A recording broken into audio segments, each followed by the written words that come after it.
Welcome back to Day One Energy, episode 6. We have an incredible guest on with us today.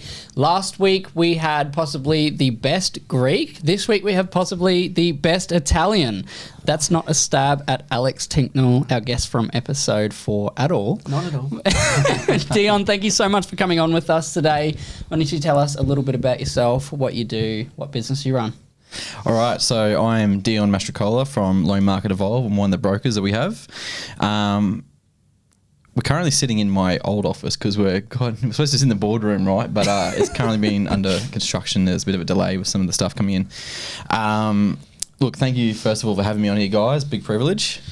So, first question, where do I start? Well, let's start at day one. Start at day one. Let's go back to, so for those who don't know, Lockie and myself are great friends with Dion. We work very closely together. I work very closely with Dion with my real estate business, directing clients to him and all that sort of stuff. So we already know quite a lot about Dion. So let's go back to day one. The challenge is getting the information out of me. I'm not good at this media stuff. I'm a bit old school. But I guess maybe a good way of framing this question will be, when did you start showing the signs of you wanting to start your own business? Yeah, good question. Very good question. Yeah, and how did it feed into that, like doing what you do now? I feel like I'm going to sound like a bit of a broken record from what I've heard your current guests, right, with Alex and George and stuff like that. So I'll try and keep it different. But I think George and I are quite similar. And funnily enough, same school. He was a year above me from memory. But just shy out of school, funnily enough, without kind of knowing like he did, I was starting my own entrepreneurial ideas. Sorry. When I was working casual, I was studying at the time, full-time study, I was working casual. One of the guys I work with, we were both into cars. And I'll get into this probably a bit later on, about the circles that you got to be in and stuff like that, with being self-employed and networking and working within your circles and stuff. But we just had a love for cars together. We started importing bits for our cars and doing mountain runs with our friends, and we started our own little business importing stuff out of Japan, like wheels and parts and stuff that were hard to find here. And whilst it worked actually quite well, but we just both graduated uni, went different directions with our career paths. That was probably my first entrepreneurial, I guess, test of the waters, really. Yeah. And so from that, graduated university, had a degree, didn't really know what I wanted to do. I've heard you guys talk about it too. You're at school, it's like, what do you do, TAFE or trade, whatever. I went to TAFE University, had a bit of an idea, but at the time I was applying left, right and centre. I wasn't really getting the jobs I wanted. I knew I wanted to be kind of a leadership management role of some sort. I love sales. Follow my father's footsteps. He was in sales. I just had that ability I learned from him, and I couldn't really find anything. And at that time, I was working in different jobs, in the city, cubicle kind of thing. Didn't really have windows, 9 to 5 type jobs and stuff like that. And I just wanted more. I met with my mortgage broker when I bought my house. He seemed like a really cool guy, and we got to talking. And then next thing you know, I became a mortgage broker. There you go. And that's the path that I guess I took to get there. And I did work different jobs leading up till then, but that's the kind of overarching. That's where I am. So when did you start Loan Market Evolve? When did that become a thing where you made the dive to become my own boss? Your own boss? Yeah. So I'm going to be a little bit careful what I say here with my history, and it's easy to know. Some people know it, some people don't. But I did start at Aussie Home Loans as a different aggregator. They had their own rules and whatnot. And I was there for a while. It didn't really work out, and I left. And that was probably around about March 22. So I thought I'll start from scratch. I've done it before. I'm embedded in the community around me. I don't know if you guys know as well, I play baseball, so I work with a baseball club. We talked about cars before, so we'll see the car friends and stuff. I actually had no idea that we played baseball in Australia. Really? Mate. Mate. You might have really not know that Dion played baseball. I've never seen a baseball ground in my life, mate. Mate, really? Well, you got to come out to Redlands. There's one on Duncan Road. Yeah, that's where I play. That's where I play. Yeah. But that's where I started. I was going to my players and my team, reaching out for loans and starting there, and people in the club would come to me with the odd question, help them out. The car scene is one thing. I started doing car loans for people there, and personal loans, and then eventually home loans. The biggest key of all this, though, that if I look back and reflect on those early years and that development to where I am now, is surrounding myself with the right people. And I'll touch on that a bit later as well. But having a good mentor is really something you got to have. Good mentor and a good group, and you'll grow from that. 100%. I agree with that for sure. We both come from, I suppose, similar backgrounds in that we started in the industry working for other people. Yep. I started at Ray White. I worked there for 3.5 years under someone. And then, it was time to do my own thing.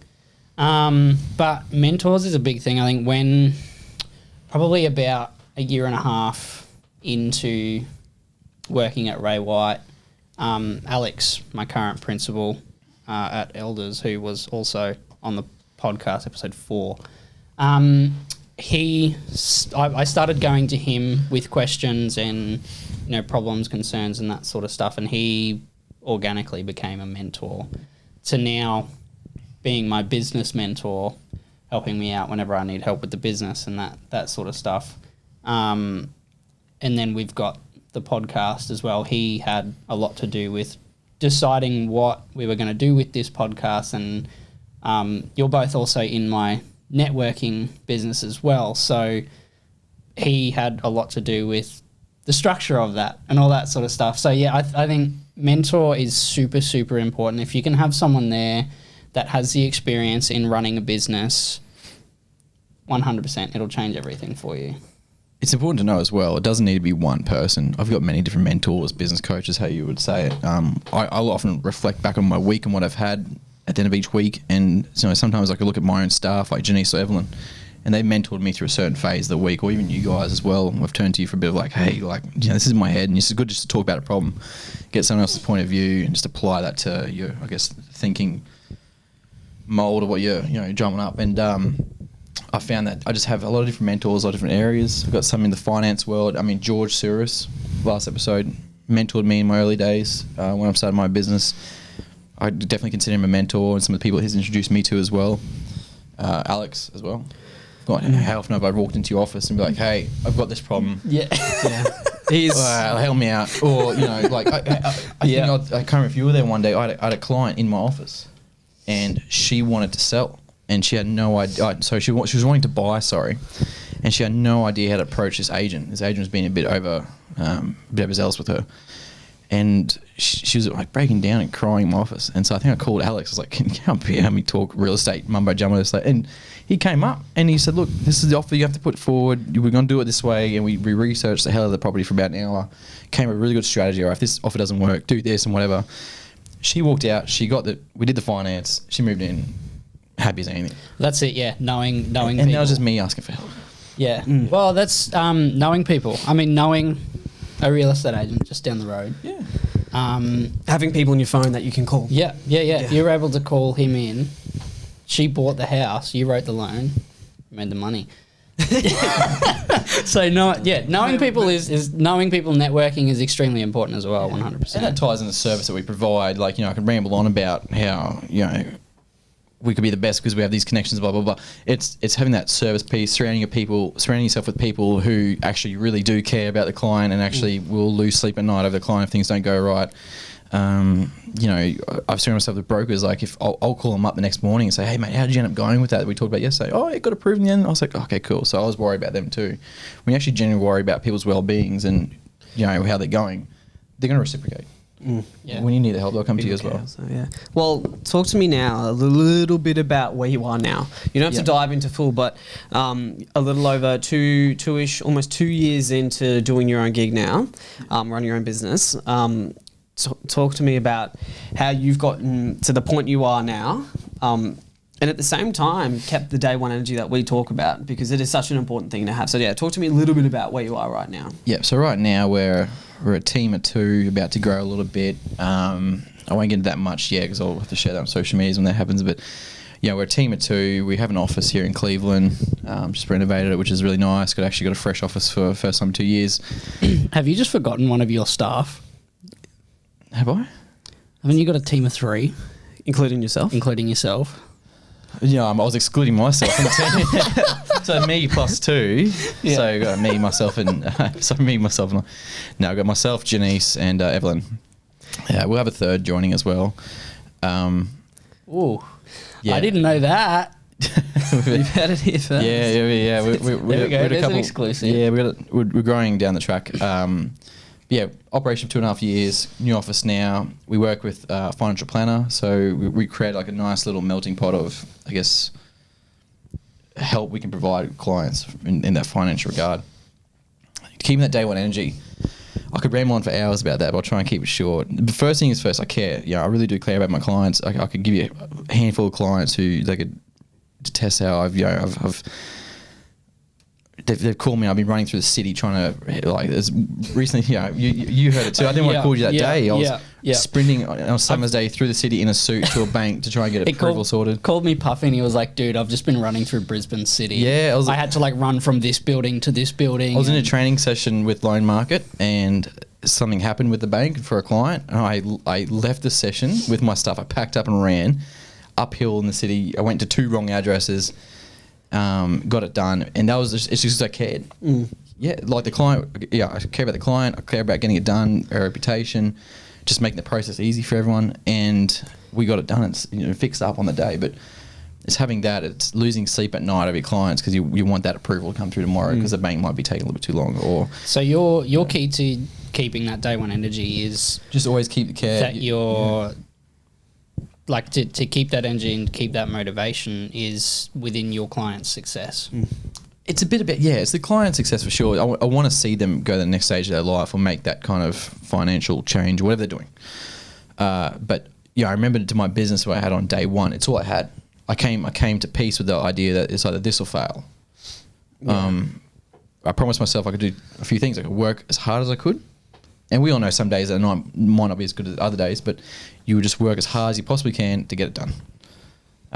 There's always that, and I've always maintained that day one feeling of this is my business, my baby. This is all I got. Yeah, and I keep that today. I still worry about the same small things. The girls are still telling me not to worry about certain things because they've handled it, but I still freak out about it for no reason. It's just having that intense care. You want to see the results. You want to help the people out. You want to see the growth. I want to see you guys grow, see people around me grow, and create this big kind of network and stuff. I love it. That's cool. So that's come up a few times now. Is people have said, it's either this or fail. Like I need to do this. But I think your different perspective there is the care. Like that's I genuinely have to be the best. Yeah. Have to be the best and provide the best service. Yeah, and that touches back to was it episode 4 with Alex that really resonated with me. Where he talks about being in the ring, and when he talks about I'm going to leave my mark, that hit home. Yeah, 100%. And there's there's some people in the industry who can flow by without really having that, and that's fine. They get by, that's all right. But I've always had that real. I just really care about this, and I'm scared. I'm scared if it fails. What am we can get jobs and that's fine, but you don't want to do it. You want to see this grow. And when you sit with that clarity, knowing that nothing's going to take me down, and I'm going to work so damn hard to get what I need to get to, no one can pull me down. This is my ring, and I'm about to KO the entire world here. And when you have that clarity in your mind, there's no breaking point, right? Yeah.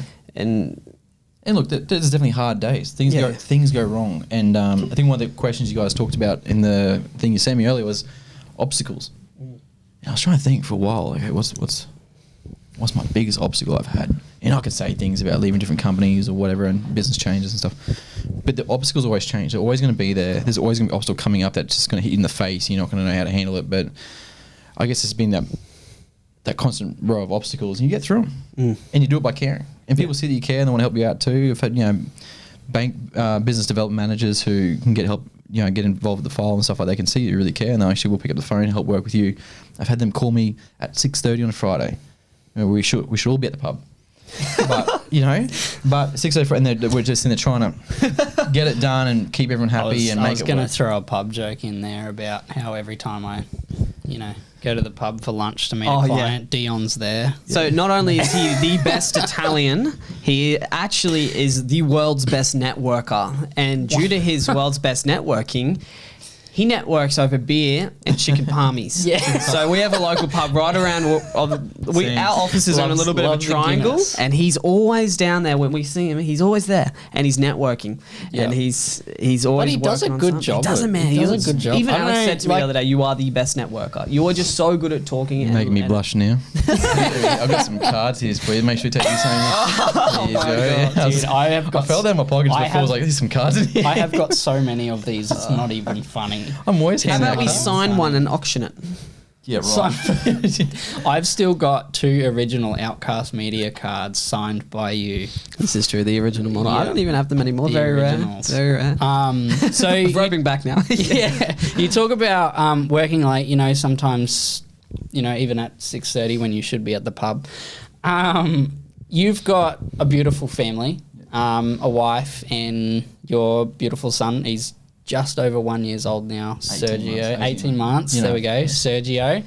How do you balance work and family? It's been brought up a couple of times now. Yeah. Alex said it's hard. It is. But when you've got a supportive partner, it's a lot easier. So how do you balance your business and family? Yeah, and it's been a hell of a challenge. I could tell you so many times where I've had to just stop and go and run out the house because I've got to get something signed, or going to the groceries and I've caught up with a client, I'm signing something on the bonnet, on the car. Yeah.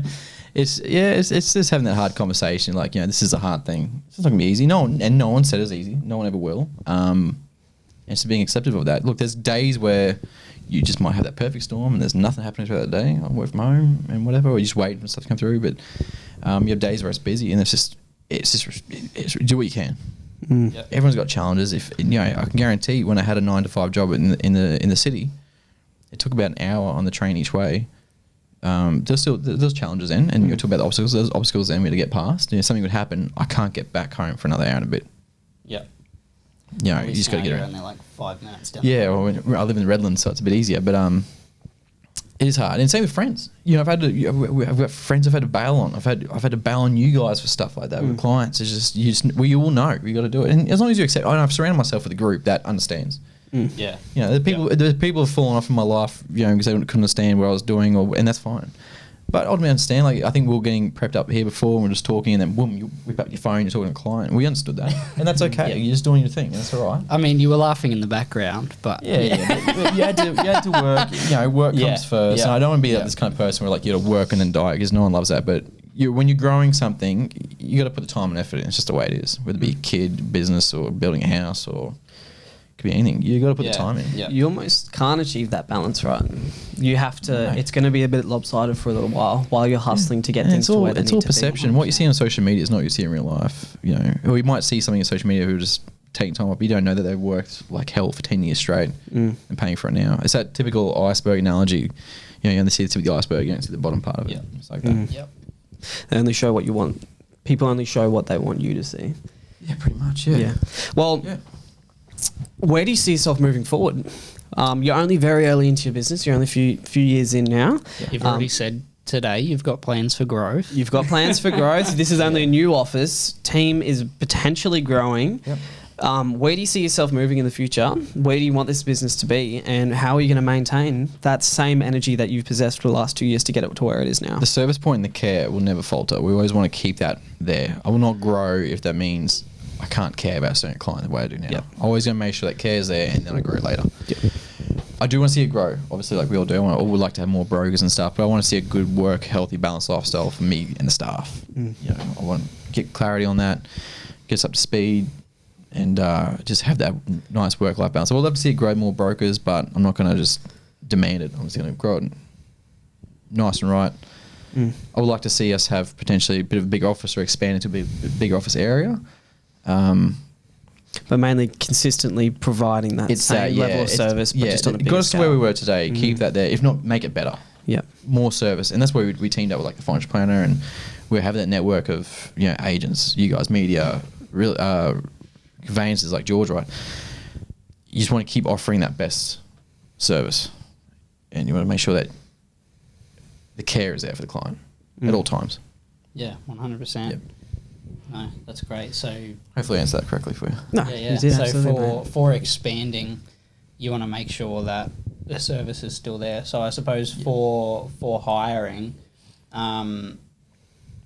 what exactly do you specifically, for those possibly looking to expand, what exactly do you look out for? First things first. In someone. Yeah, sorry. In someone when, like, to make sure that they are holding the same values that you hold within the business. Yeah.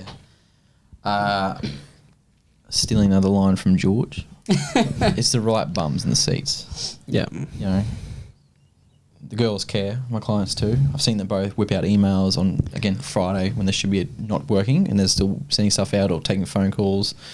It's making sure they care about the role as much as I do. And you can't really work out on day one. You know, I hired Evelyn and she was great. And then I didn't realise, like, 2 or so months in, we had this PD day in the city. It was raining sideways and we had to quickly get something printed and sign and send back in for a bank. And she ran out to the museum because her sister worked there, got something printed out, we quickly signed it, got it scanned back in and got the approval in. And we walked back in this PD day drenched because we just ran around South Bank in the rain. But yeah, obviously she was a bit upset that she had to do it. You know, no one wants to get away, but like she was angry about it. We were almost proud that we did it. And that's why I thought, you know, we got a team here who actually cares. She didn't have to do that. She probably could have waited till we got back to the office, but she wanted it done then, out the way, keep the wheels in motion for that application, and that made me really proud. So, and you know, we got Janice as well. Janice is a gun. She's been with me since day one. You know, when I started this, I had no one, needed a bit of help. Janice was there. She took her sacrifices to join me. You know, couldn't pay her some weeks. Things like that. We rocked up to open homes and needed a bit of a hand with open homes. I was juggling just having a kid and all that, so I was like completely out of sleep. But you know, she helped pick up cycles there as well. So just having that actually. One that I had in weekly. Yeah, just having a team around you that really, I guess, have the same vision, same care. It goes from there. Sacrifices might need to be made along the way, but that's all right. We'll have to do it. Exactly. Sacrifice is a huge thing in business. Yes. And a lot of people that do listen to us are either business owners or people that are interested into getting into business.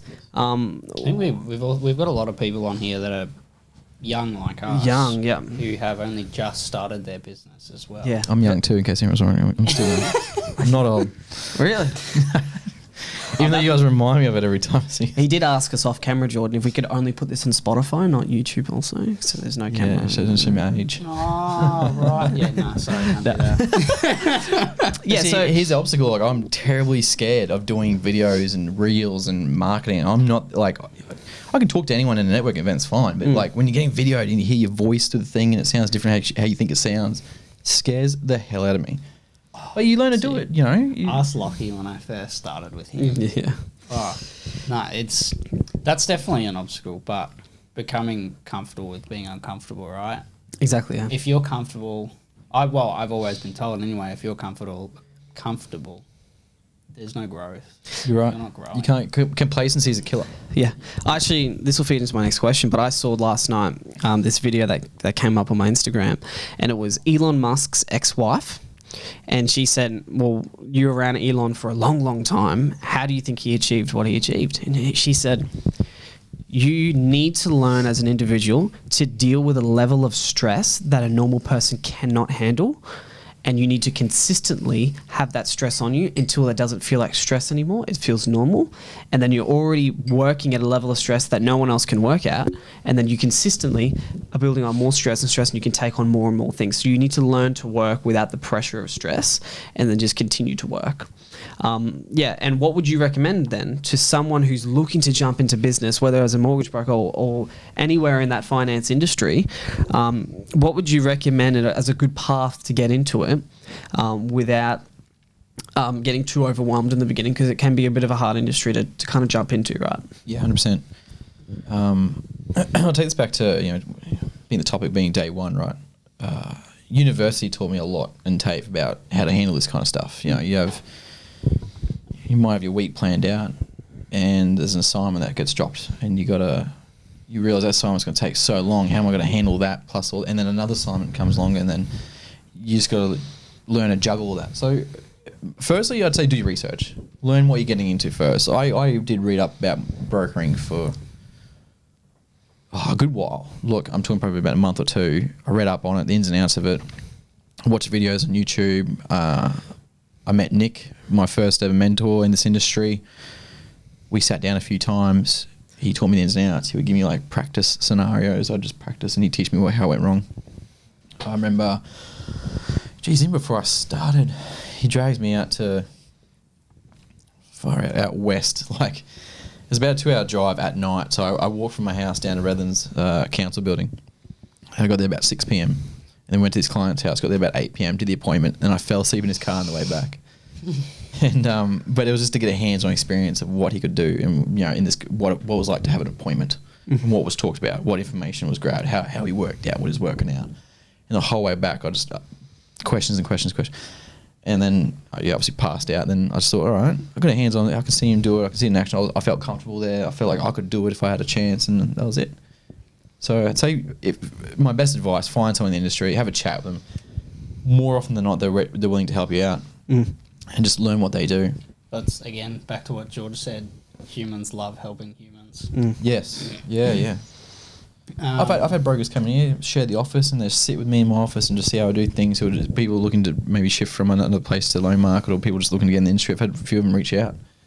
And loan markets called me out and said, look, we've got someone who's just joined. Can they just chill in the office for the day and just look at the CRM and how it works? Yeah, sure, come along. Yeah, nice. Find us at the beer later. I'm having a beer later on the sands. Yeah. But it's just... Here comes the pub again. I'm happy to help people out, and there's many others out there who are happy to help them out too. Half the advice I've gotten is from other brokers. Yeah. And other people in the industry. People have failed and succeeded in different ways, and so have I. Yeah. So one thing that leads into, we've brought it up in I think every episode now, and that's burnout. Yeah. Burnout. I don't think it's talked about enough. Not at all. And it's people who, for those who don't know what burnout is, I know we've spoken about it a few times, but any new people to the podcast, burnout is just when you work until you drop. Yeah. Every other guest has shared their burnout moments and what has led to their burnout moments, so they're really good listens to see the difference between people's burnouts. 100%. We've both burnt out many times. On the verge of one right now, mate. Yes. I'm seeing 2 Jordans and 3 Dions. I saw that when you walked in. Yeah. So how have you dealt with burnout? Have you burnt out? I'm going to say you have. Everyone has. Whether you know it or not, you have some sort of burnout. Some days you just stare at your phone all day and just like, what am I doing? Or,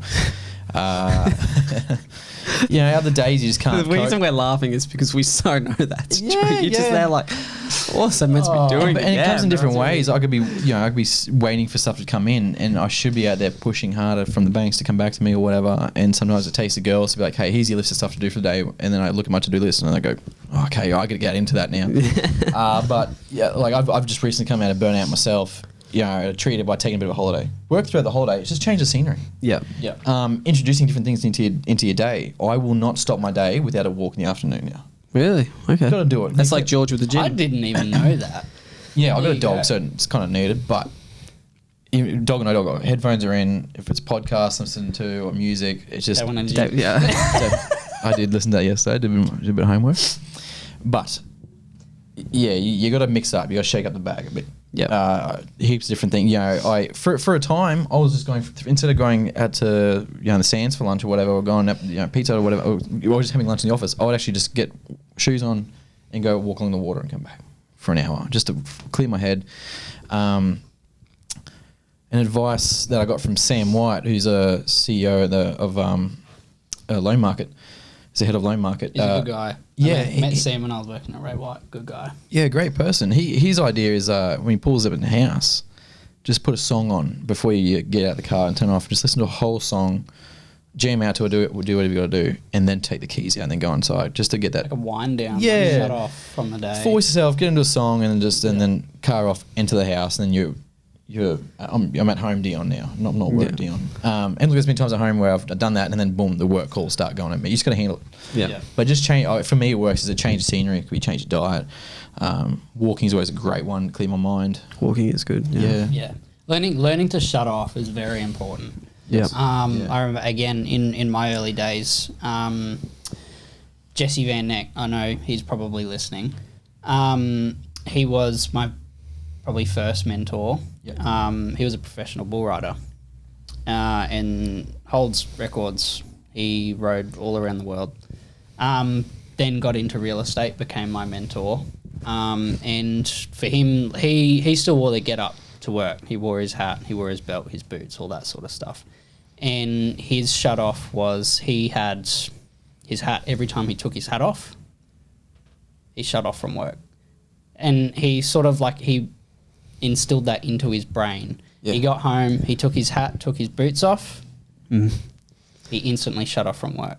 Yeah, I think it's having those things like the song. Yeah. Everyone's different too, Yeah, and it's you need to find it. And the only way you find out is by burning out, unfortunately. So the financial planner in our office, Troy, who you guys probably met before, he just started introducing like an afternoon walk to his little schedule because he was facing burnout too. Incredibly busy, coming through tax time, everyone's trying to work out their stuff. And being a financial planner, it's a deep dive into people's it's a lot of work, a lot of hard work.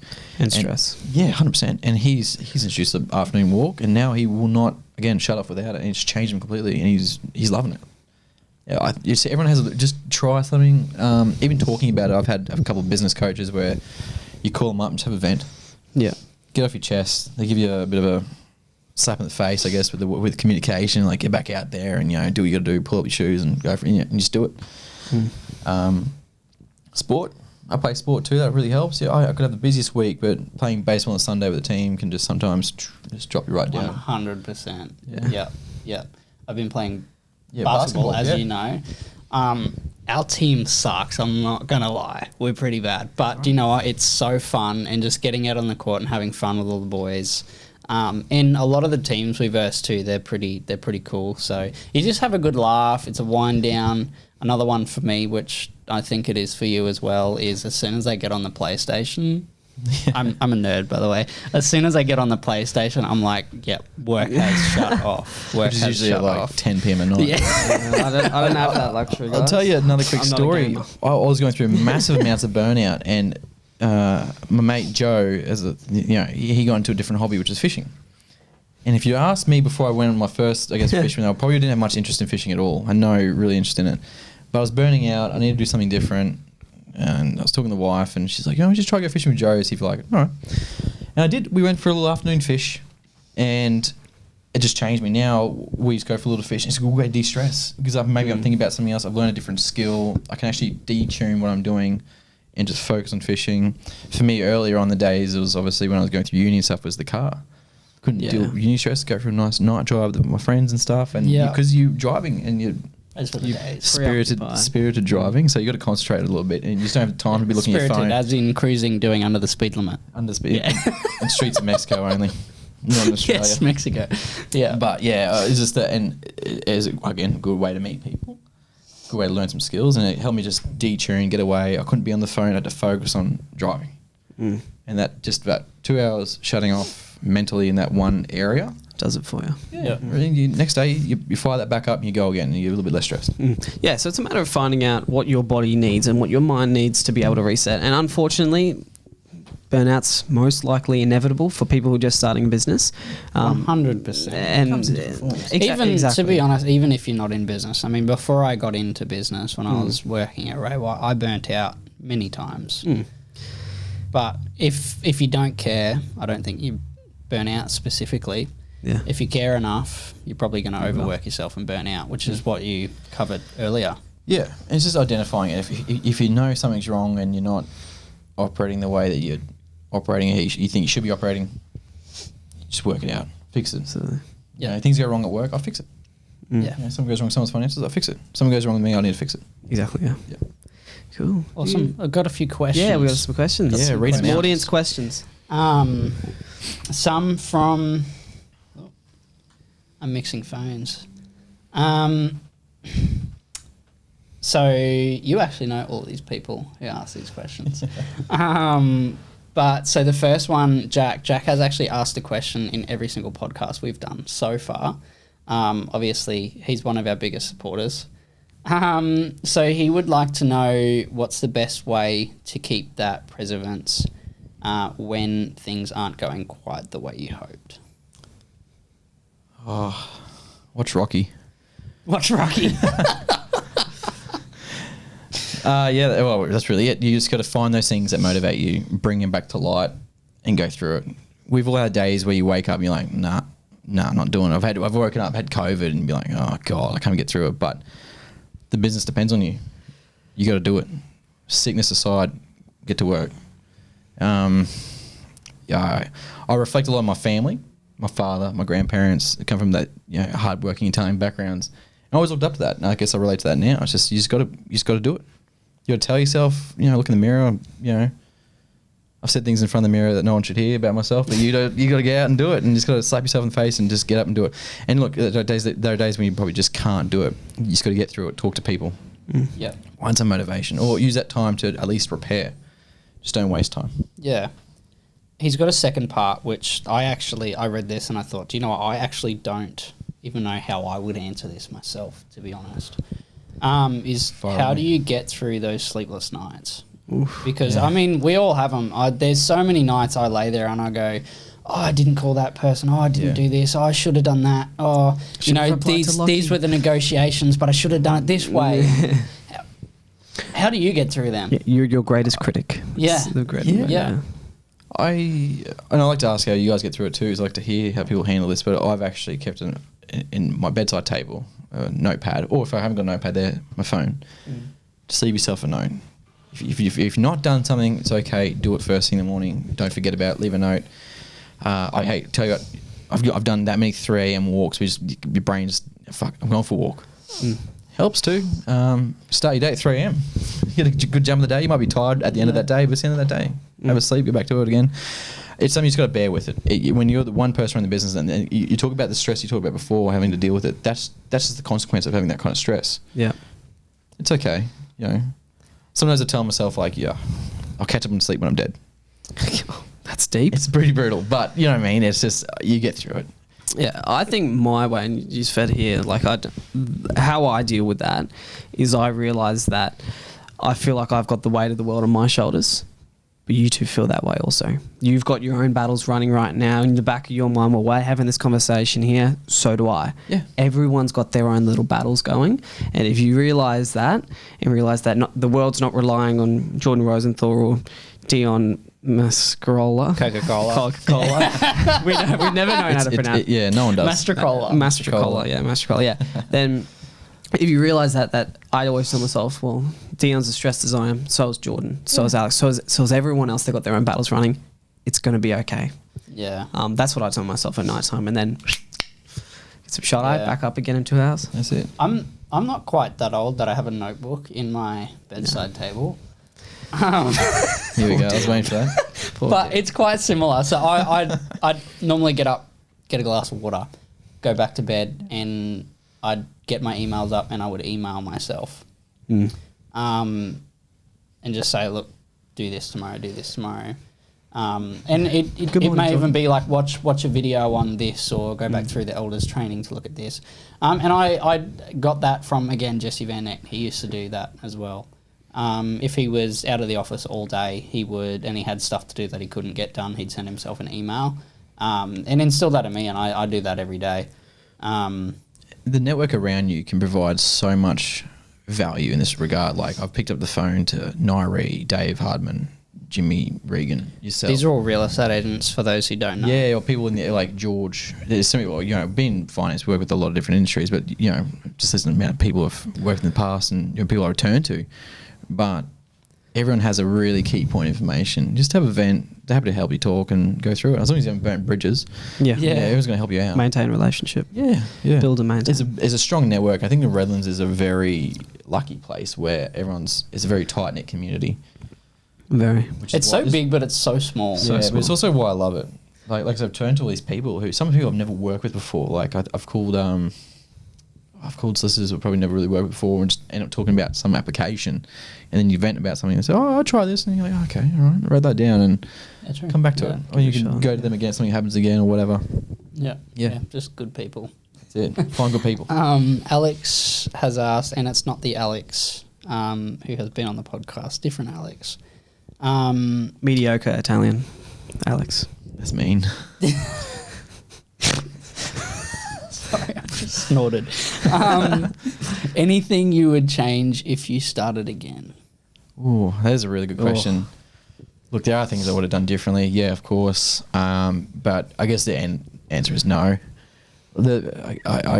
You make peace with the errors you made, and you celebrate the wins, and you always remember those things. 100%. I love that. Yeah, I just couldn't. Look, there are things that popped up. I'm like, I wish that never happened, but I try not to live with regrets. You work as hard as you can. It works out most times. Sometimes it doesn't work out. You move on. Yeah. And you are where you are now because of what everything happened. that's happened. Yeah. Like you look back on it and you go, yeah, you know what? That was shit. But if that didn't happen, I wouldn't be where I am right now. Absolutely. 100%. How do you find balance between family and work being in a 24/7 business? I think we sort of covered that. Yeah, you don't. A bit before. Yeah. 2 words. Yeah. Yeah. And another one we covered, any aspirations for your business or future plans to help it grow? I mean, look, I would love to have my own, I guess a big goal I have is to work with Lockie to work on getting more of my media out there, being a bit more comfortable in front of the screen, for sure. And I see what you guys do, it really inspires me. Like I said, I learn from you guys as much as you learn from other people as well, and how you guys do that social media piece really well. So it's something I'd love to introduce more into my business. Yeah. I'm honoured. You've got a great media guy, you should be. Yeah. That's an Outcast media plug right there. I don't have a business card on me. Yeah. I've got Dion's. Yeah. Current sponsor of this episode, Outcast Media. Yeah. What is the most challenging aspect of your job? So this one is from Connor. Connor, he owns an electrical company. He's currently in that transition stage where he still has a full-time job. Yeah. But out of full-time hours, he's out working, running his business. The other day I was talking to him. And he worked on a Saturday from 6 a.m. till 6 p.m. in his electrical business, and then at 8 a.m. started at his 8 p.m. started at his full-time job, didn't finish his full-time job until 5 a.m. Wow. It's a big day. Super hard worker. Yeah. But again, the question, what is the most challenging aspect of your job? I'd say it's just handling the stress. There are days where it's quite manageable, and there are days where you just wake up and you have your diary laid out, your to-do list is laid out, and you're just like, oh, it's going to be a good day. Then something happens and it completely ruins it. You got to not show it. You got to know how to fix it. You got to be able to move on quickly and move on to the next task. That's probably the hardest thing, but that's my industry as well. It could be a little bit different in electrical, but that's just what I got to deal with. And yeah, that's really it. Just managing the stress and the tasks and the workload, but we get through it. Exactly. Yeah. You work hard to get through it. He's also said, what is your main goal when providing someone with your brokerage services? I think we answered that before. It's straight up just providing the best service possible. Be the best. Yeah, we always look for giving someone the best possible situation, best rate, best bang they can be with for a long time without being stressed out. Getting them out of it, like if in a tricky scenario, they might have too much debt or whatever, then you consolidate, cleaning that up. Yeah. Buying a house, getting them pre-approved so they can go to market with confidence. Yeah, there's a question within that I just thought of as you were saying that, and I don't know how much you can say. But, I mean, you've got access to over 70 different lenders. Yeah. Everyone's got their own, circumstances, but what's like the main factors you look out for when choosing which bank? A lender for your client? A lot of different things can apply. Like we talk about LVR, loan to value ratio, where that sits as a percentage. That can mean what rate you get with different bank. We do some pricing in the background. We will go to a couple of different banks, do some pricing. Whoever comes in cheapest, go with them. It could be a policy thing. Your certain scenario might only fit that one policy. Cool, we'll go there, work with you to get that developed and change and refinance later. It can be so many different things. There's a lot of different moving cogs involved with that. But we really try and provide that best service. We're upfront and honest. I'm not going to tell you, oh yeah, go do this, and then 2 days later be like, yeah, nah. It's just we'll look at the numbers. We're very informative. Like we got, you can't see, we got the boardroom next door. With the TV there as well. You can see how we work. It's just providing that, being there, but always being contactable. I always push to always be contactable. If I'm out, I will take a call. Yep. I've been at people's weddings and quickly sneaking a text in there. I've been at conferences where you're supposed to be listening to a big main speaker. I've ducked out, take a phone call. Again, everyone's sprinted through South Bank in the rain. It's just doing what it can. Yep. To make it work. Cool.